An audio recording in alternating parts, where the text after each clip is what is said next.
Shree, how does one know that they have fully surrendered to their guru? Is a very difficult question to answer. But all the questions have answer anyway. Surrendering is not easy. To surrender means now who is surrendering, that person doesn't exist anymore. Because whatever that person holds, ego, resistance, anger,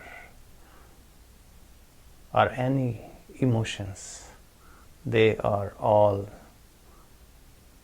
begin to dissolve right away as soon as their mind is ready to surrender.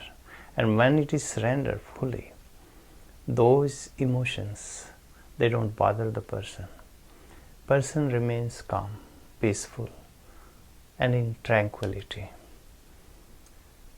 So this surrendering is very difficult actually. They say that they surrender to the Guru. Actually, they work on themselves. Surrendering means they begin to work on themselves. They begin to work on their anger, they begin to work on their resistance, they begin to work on their ego, their emotions, greediness. There is so many things we are carrying since childhood, and they are developed in our life. Our ideology developed so much, and it is so powerful, and it is not easy to break that ideology.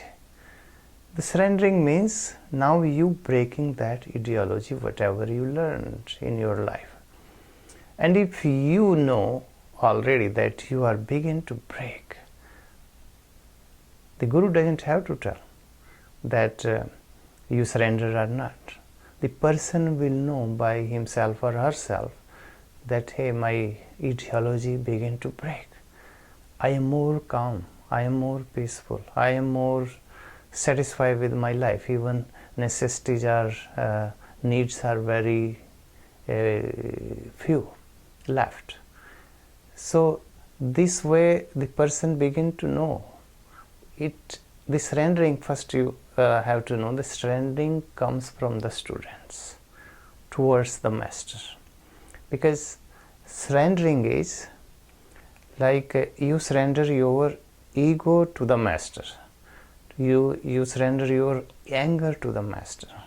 That's what it means, surrendering. Surrendering doesn't mean that you just lie down to the floor and with Ashtanga Pranama, like 8 limbs of the body is fully on the floor. This is just on the surface surrendering. That's what people do. They go to the temple, they go to the church, they lie down like a surrendering position. That is called surrendering position. But it doesn't mean they surrender. Maybe in those moments they feel something peace, they feel something high, or they feel something like they want peace, because they are disturbed, they are scattered. So in those moments, maybe it lasts maybe 10 seconds, sometimes it lasts 30 seconds, not more than that. That is called surrender, but that is on the only surface, outer surrendering. The real surrendering comes from the inside. The inside, whatever you are holding, are you working on that holding? Because you cannot hold back everything. It will kill the person. You have to work on yourself. And when a student begins to work, the master guides it what to do, and surrendering begins. When surrendering begins, maybe the person doesn't see changes in himself or herself, but other people begin to notice, hey, this person begin to change. I know this person, but he's not the same person.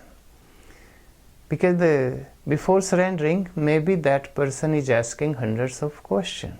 But as soon as surrendering begins, like even 5% surrendering, their question begin to dissolve. Those are the symptoms. They don't have any question, because the mind, the emotions, all the resistance, ego, it begin to settle down. Or when I say settle down, means begin to transform. It becomes transformed into love, into compassion, into non-violence, into you name it, all the higher qualities. So when people begin to see, hey, this person become very peaceful, he's always in trance kind of.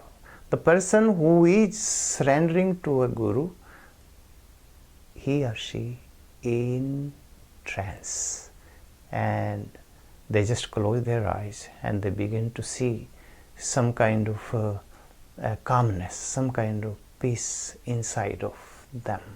That's what those symptoms are surrendering. If they work on themselves slowly, those symptoms increase even, and that symptoms takes a person towards bliss, and bliss is eternal. When this bliss, even you taste it for a moment, and you cannot forget it. It happened to Vivekananda. Vivekananda, just his guru touched his head, and he went to in the total trance.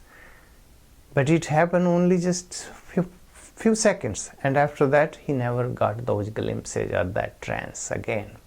He asked to his guru again and again, but I think he was not able to surrender fully to the guru. But he worked. He went to the all over the world to teach his teachings.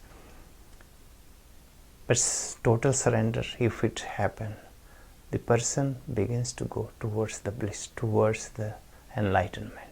And that trance, whatever they are experiencing, they will bring the person to the total enlightenment.